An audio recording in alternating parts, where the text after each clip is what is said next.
All right, so you want to move to Denver? Well, we are going to give you 6 easy steps to follow to make your move to Denver a success. So make sure you stay till the end because number 5 may save you hundreds of thousands of dollars on your move here to Denver.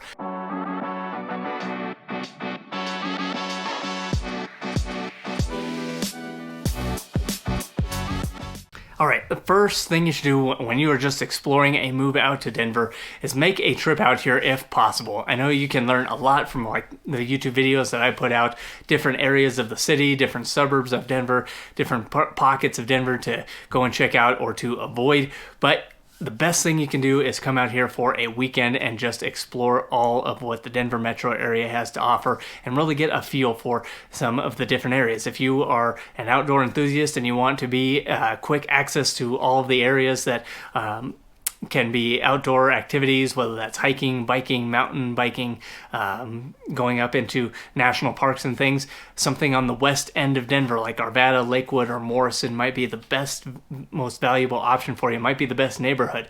But if you're not really into that, you want to be more into the culture scene and sports and things to do on a weekly night, going to basketball games, going to baseball games in the summer, and you want to be right in the heart of the action. One of the areas just maybe right outside that Lodo area where you can get a single family home, not have to fight for parking all the time, might be the best area for you when you're making your move out to Denver. But the best thing you can do is come out for a weekend and explore a lot of what Denver has to offer, and then hit me up and we will make sure that we identify what your needs are and which areas might be best for you. And if you think that, hey, I really want that outdoor activity, but I explored the West End and I'm not really feeling like that is the place for me and my family, that's why you hit me up, because I know of all these other different little neighborhoods in and around Denver, whether that's on the north end and you can have amazing views of the entire Rockies and still just be a short commute to the inner city of Denver, or you want to be a little bit further out and you like having a little bit more space and acreage. We know about those areas as well. So make sure you hit me up at the information on the screen and we'll make your move to Denver a success.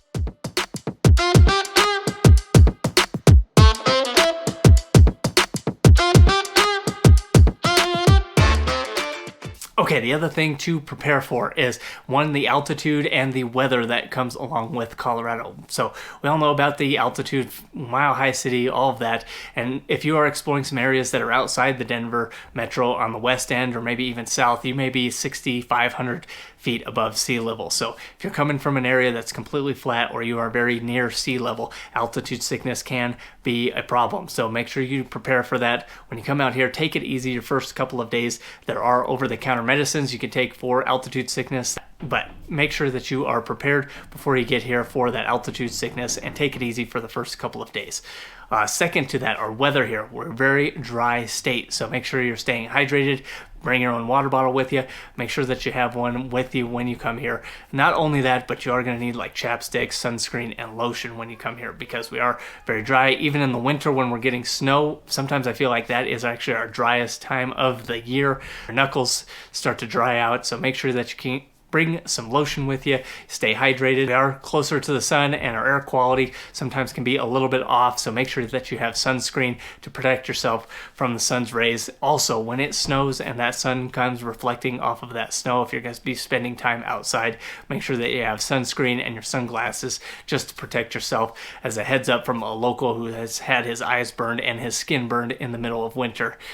Take it from me, you're going to want sunscreen and sunglasses even in the winter. Okay, now if you are moving here in the fall or winter, or even in the late spring, anytime really other than maybe the heat of summer, make sure you are bringing layers when you move out to Colorado. You may experience all 4 seasons in one day when you make the move out here. We can have winter in the morning where it's 30 degrees and you might be scraping the ice off of a windshield if you parked your car outside, and by 10 o'clock it's nice, warm, balmy, feels like spring, and then by 1 o'clock in the afternoon, summer has hit. It is time for shorts and t-shirts. We can experience all of those seasons in one day, so bring layers with you. Also, the weather in Denver can be kind of unpredictable. We may have a day when we are just having nice balmy in the morning and it's very nice, but by 2 in the afternoon a winter storm has rolled in and we are experiencing a lot of snow hitting the ground, and can make for a challenging commute. So be prepared for a little bit of unpredictable weather when you make your move here, and be prepared to be in layers during those months aside from the middle of summer.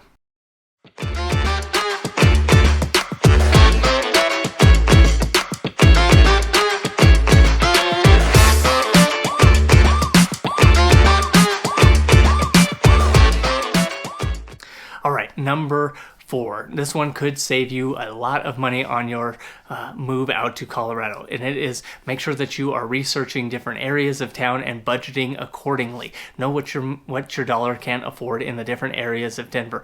What a lot of people do when they have moved here, and clients that I have worked with, is they think like, hey, I want to be in Denver, I want to be kind of in the middle of it, I've explored some of these areas, but then they see kind of what they can get outside of Denver and maybe one of the suburbs, whether that be Centennial or Lakewood or Littleton or Thornton, and they see how much further their dollar can go into some of those areas. So make sure you don't limit yourself to just, hey, I want to be right in the heart of Denver, I want to be right in one of the Denver zip codes, because you can save a lot of money or get a lot more house for your money if you just explore some of these areas outside of that. And if you're, say, in a municipality or suburb like Inglewood or Littleton, you may be 10-15 minutes out of the heart of Denver, but you can get a lot more home for your money and have different amenities available to you as well, and not be in the hustle and bustle of Denver and having some of the challenges that come with living in more of an urban inner city environment. So make sure that you explore all of the areas around Denver before selecting your home and putting your roots down.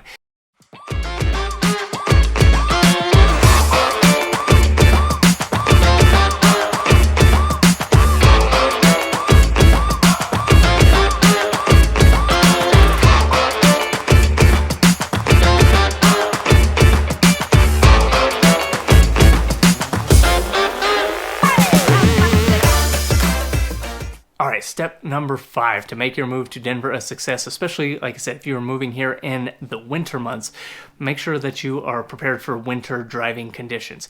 Now, we don't really see a lot of need for snow tires and chains on a lot of the city streets in the Denver metro area, but you may want to consider getting an all-wheel drive vehicle, or at least something that has 4-wheel drive capabilities. It's not necessary every day of the year. There's only probably going to be a few snowstorms that hit here and there that might make your commute challenging, but it is very nice to have an all-wheel drive or a 4-wheel drive vehicle with some all-season or all-terrain tires to get around during those times, so you're not stranded or looking for another ride home. Like I said, our public transportation system, I mentioned that in a couple other videos, it's not the best, and plus you just don't want to be outside waiting on the side of the road in the snow for a bus to show up that may be running late or maybe sporadic in its arrival. So make sure that you are prepared for winter driving conditions when you come out here. Having a 4-wheel drive vehicle, highly recommended. Having snow tires and chains on your tires, not really necessary. I do have people ask me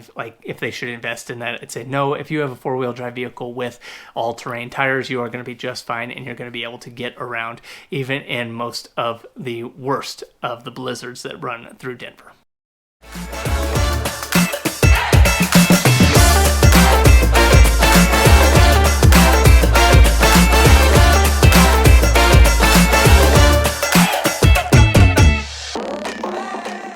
All right, and step number 6, this one's also going to save you a lot of money, and it's to call me, because I know different areas of town, whether you are looking for an area that might be, have tons of outdoor amenities and close to the mountains, so you can get up to the high country and do skiing and snowboarding, but you don't want to live within the mountains and have the challenges that come with a mountain home or mountain property, or you want to live a little bit further out from that. You want to have amazing views of the Rockies, but you want a little bit more space and freedom to do what you want to do with your property, and you want something that has a little bit more acreage. I got you covered. I know all these areas in and around Denver that can, 1, save you money, and 2, get you into the right place for you and your family on your move here to the Mile High City. So make sure you hit me up. Also, subscribe to the channel while you're here. I thank you guys for coming and watching faithfully each week, and I hope to hear from some of you that are thinking of the move real soon.